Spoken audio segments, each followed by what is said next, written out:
Governor Cuomo says there could be a phased-in reopening of the economy in regions of New York that are less hard hit by coronavirus.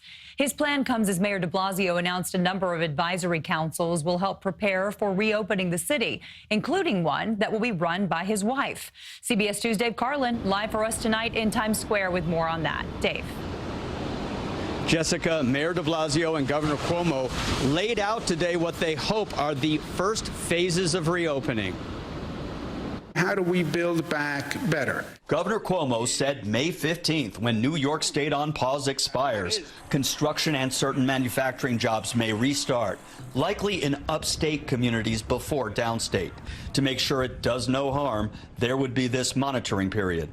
2 weeks, that's, according to the experts, the incubation period of the virus, so you can actually see if you had an effect where you increase the rate of infection. The governor said in phase 2, some schools could reopen, perhaps even allowing for summer school, but it's still too early to know. Trickier, he said, is how to reopen retail stores and potentially crowded forms of entertainment. Those, he said, need to reinvent themselves. What sports can you make work economically where you don't have to sell a seat in the stadium or in the arena? How do you do driving? And again, they have to be creative and they have to think about it.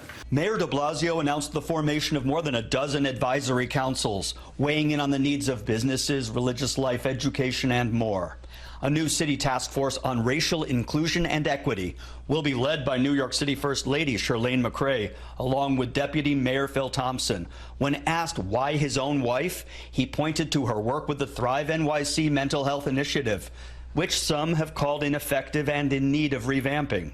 So I think what Charlene has done over these last 6 years is take this issue, put it in the light, open up access for millions of people, and then continue to build out a structure that could focus on effective delivery and equity. I think that's exactly the kind of mindset needed for this task force. Statistics released by City Hall show Black and Latin communities are particularly hard hit by the coronavirus pandemic. The budget for the task force is unclear, as is whether McCray will draw a salary. Charged with more long-term planning is another new advisory group. I'm appointing today a Fair Recovery Task Force. Its members have a June 1st deadline to create a roadmap. Both leaders caution nothing is set in stone, not even plans for phase 1. The healthcare indicators have to give us that all clear so we can start that effort. Both the mayor and the governor say widespread testing is key. But within a matter of weeks, we could see construction sites buzzing with activity again. But that is a could be, but that would be a start. Live in Times Square, Dave Carlin, CBS 2 News.